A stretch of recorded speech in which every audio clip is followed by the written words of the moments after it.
P.Louise has done it again. They have released another giant eyeshadow palette, but this one has 150 shades. The question is, do we actually need that many? Today we're talking about one of the newest makeup launches that definitely caught my attention, and that is the Creative Comeback XXXL eyeshadow palette from P.Louise. This palette is honestly huge and it contains 150 shades, 100 mattes, and 50 shimmers, so there is a lot to unpack here. If you love colourful makeup, this is probably a launch that popped up on your feed very quickly. First of all, this palette is designed to be a full rainbow palette. It unfolds into 3 separate trays of eyeshadows and you basically get every colour you could imagine. It is really meant to be a creative artist style palette rather than an everyday eyeshadow palette. And the price is actually pretty interesting. It retails for £55, which for 150 shades is actually quite affordable. So purely from a price per shade perspective, it actually does look like really good value. My immediate reaction to this eyeshadow palette though is that it is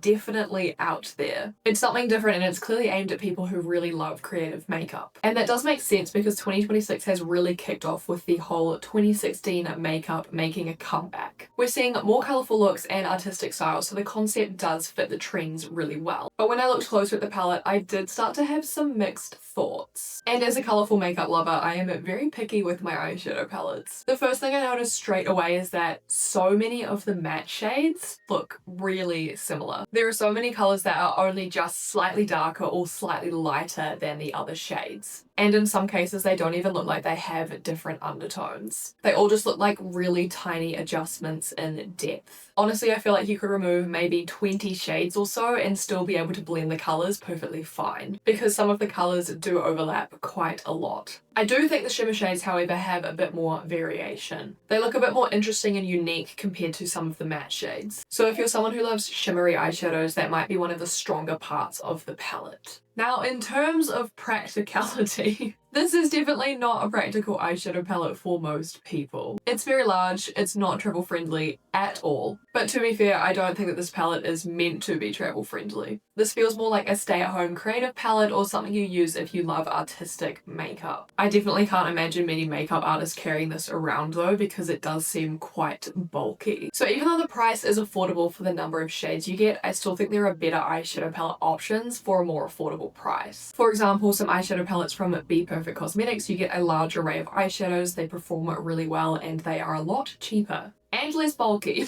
So quantity doesn't necessarily mean better value. Another thing that did also stand out to me was the fact that the black and the white shades in the palette are very small. And personally, as someone who does creative looks, those are probably the colours I use the most when doing a colourful eyeshadow look. Black is really great for deepening shades and white is really good for sharing them out or making more pastelized versions of the shade. So I do think that it's a bit of a shame that those eyeshadow pans aren't larger. I feel like the entire point of having a black and a white in your eyeshadow palette is so that you can get more shade variation instead of needing 100 very similar looking shades. However, because there are so many variations of the shades, I see why they didn't make the black or the white shades bigger, because you have so many options to choose from when blending. This also isn't the first time P.Louise has released a very large eyeshadow palette. They did it for one of their wedding palettes, I believe, which the internet was also very mixed on. But of course, instead of it being a wide array of colourful eyeshadows, it was a whole bunch of nude wedding inspired colours. So for continuity's sake, they definitely hit the nail on the head by making a sequel, if you will, to their nude eyeshadow palette. Overall, I think this launch is very interesting. I think it definitely fits the creative makeup trend that we're seeing right now. Colourful makeup, Zara Larsson makeup, 2016 makeup is literally all the rage. It's also something a bit different from the usual releases, mostly for the shock factor effect. But at the same time, I do think the palette is very repetitive and probably didn't need that many shades. So for me personally, I'm not sure it's the most practical option. It definitely feels more of a collector palette or something a makeup artist would use rather than the everyday person. But if you also do just love colourful eyeshadows and you want all of them in one ginormous palette, then it may be perfect for you. Let me know what you guys think about this palette down in the comments. Do you love these big colourful palettes, or do you prefer something smaller and more curated? Well, I'm going to finish the video off here. Thank you so much for watching. If you liked the video, give it a thumbs up and subscribe. And if you want to see any other content that I don't create here, check out my Instagram at makeupwithalex. All of my social medias are linked down below. Once again, thank you so much for watching, and I hope to see you in the next one. Bye!